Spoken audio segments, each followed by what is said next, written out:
Live. This is Joe Vexter, Ace reporter. And I have some news for you. As we know, Rutgers is on strike. And in a few neighboring towns over, they're out protesting. What they're protesting about, I will report on. Rutgers faculty go on strike, picket outside classes yesterday. And we're going to find out what they're striking about right now. For those who might be listening to News with Joe Baxter far away. New Brunswick, New Jersey, AP News.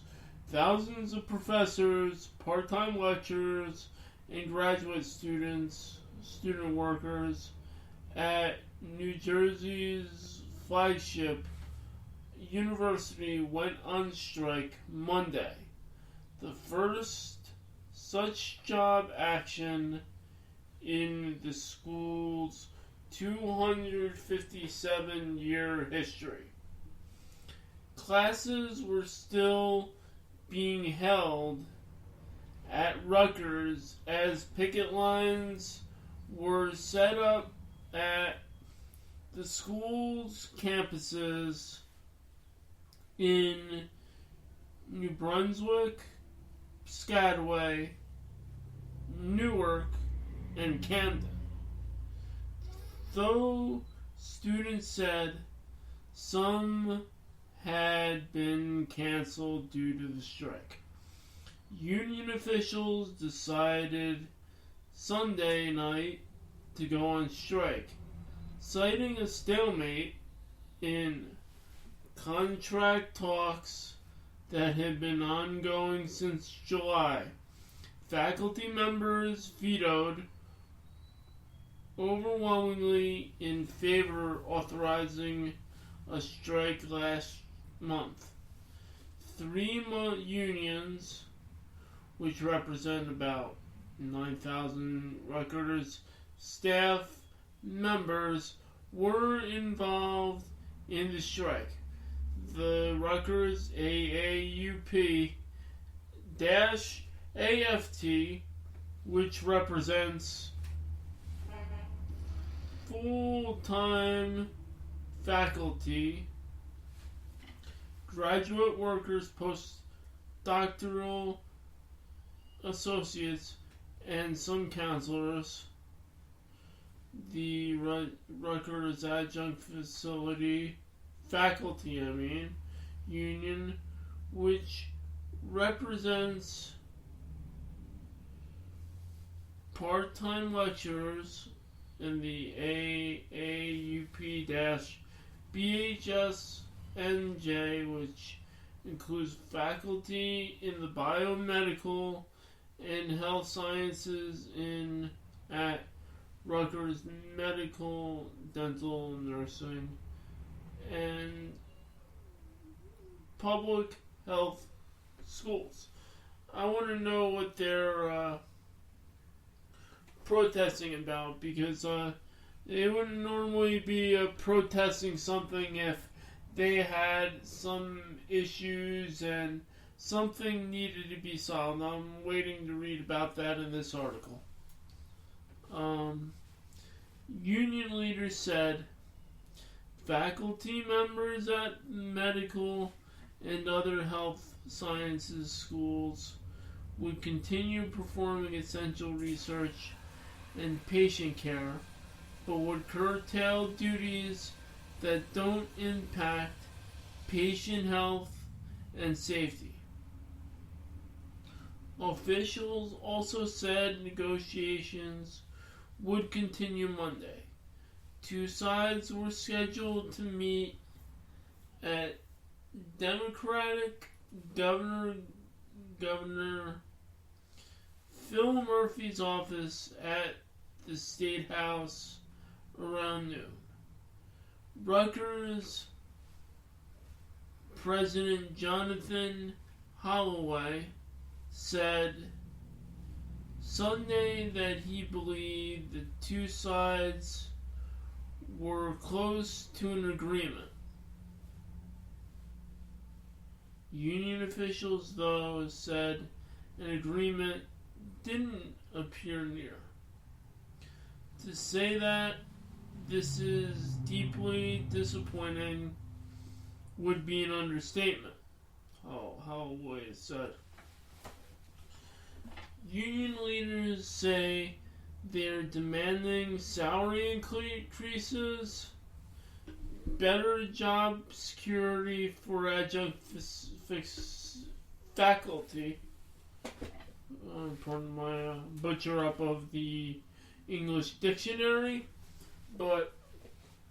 and guaranteed funding for graduate students, among other requests. Holloway has said the university has offered to increase salaries for full-time faculty members, teaching assistants, and graduate assistants by 12% by 2025. The university offered an additional 3% lump sum payment to all the faculty union that would be paid over the first years of the new contract. Okay.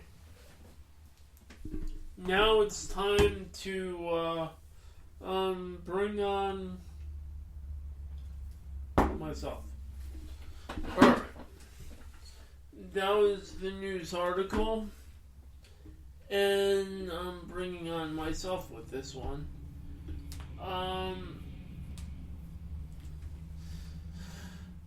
As we know, any negotiations, both parties want to make each other happy, and both parts need to get whatever is going on. It's nerve-wracking paying the other person, and, as a worker, you may not feel that your work is being valued or validated, and you want some compensation because the work might be challenging. I mean, coming out of a pandemic,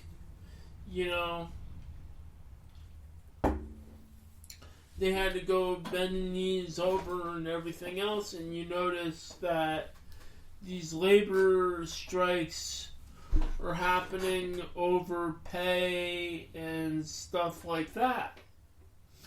I could tell you from example, when I was working,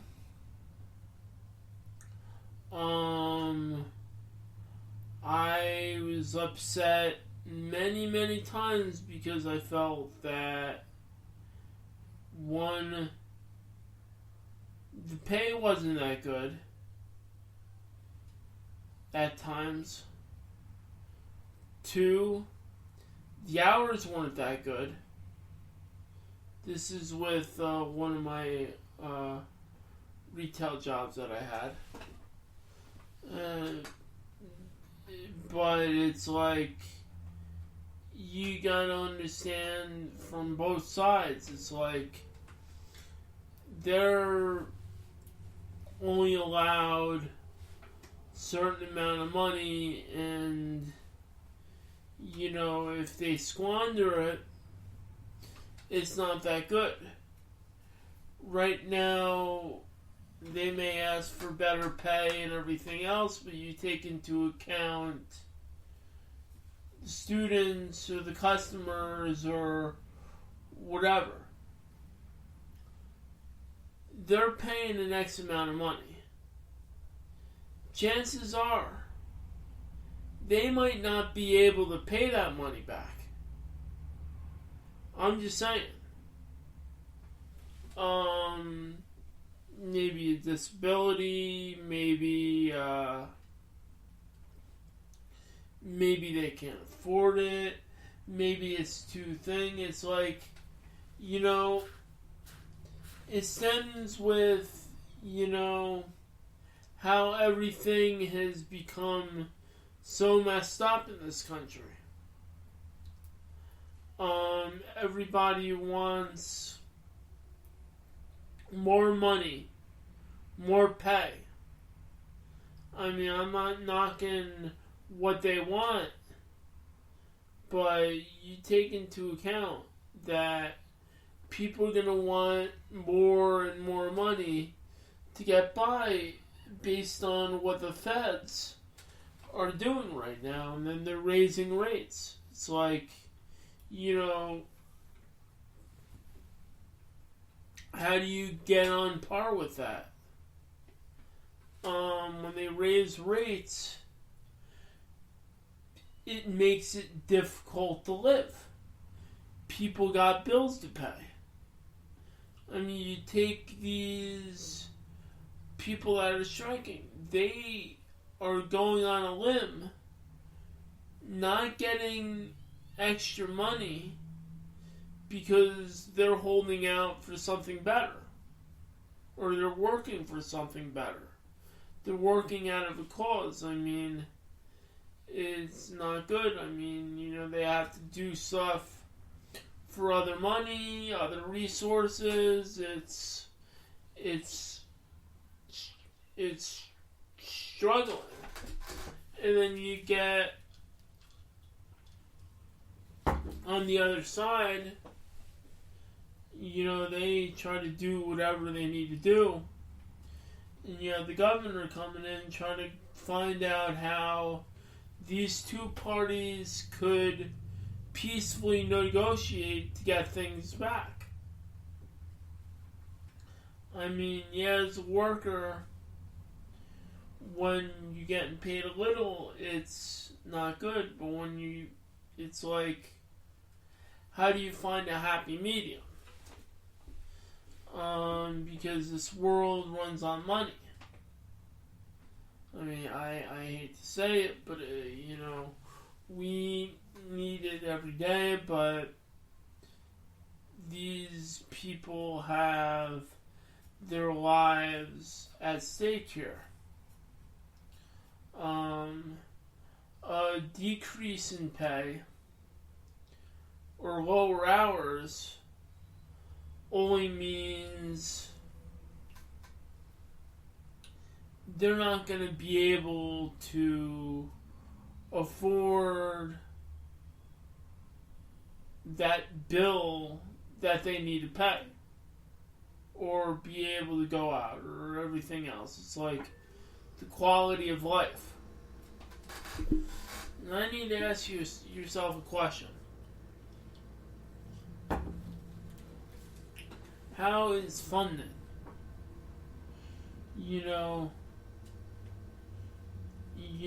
It's like when,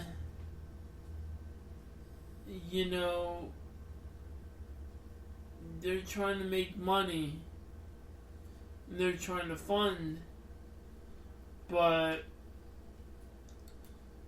how do you cope with a lot of stuff? How do you cope when a bill doesn't get paid? I mean, that's what's happening everywhere. Bills aren't being paid. And then you have the creditors who make it infinitely difficult for you to cope with a bill not being paid. I have to ask yourself a question. We have economic hardships. And there's a reason why you see these strikes going on.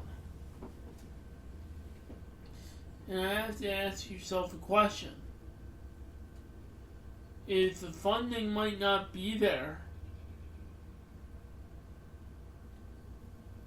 I mean, funding hurts. And if the funding might not be there, if people might get whatever, you gotta look at the big picture in the matter. Let's just say, everyone gets whatever they want. Then the prices of tuition go up. And who's it benefiting? Is it benefiting those students who are going to school? Or those clients that need health care? They have to pay that back. I mean, everything goes up. Prices,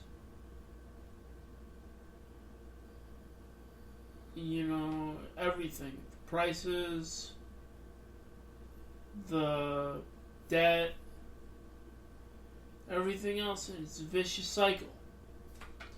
Somewhere along the line, they have to come to a conclusion or a solution that's going to benefit everyone and get everything on the same page.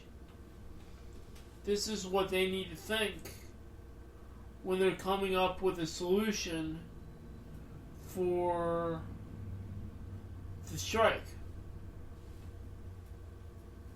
Because I know for a fact, if I'm a student at Rutgers and they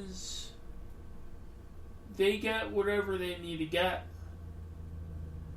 I need to take into account when I'm going to that school, I'm at least paying $10,000 more or $20,000 more. And you think about that down the line, that's years worth of paying down that debt. Just food for thought. Now let me get myself Joe Vexter on the program. Joe Vexter. That was news for you. And, yes. I reported and, leaving it at the end of the program. Joe? What? Dad? Do you help Dad? Hold on a minute. I have to end this podcast. Need to help with stuff.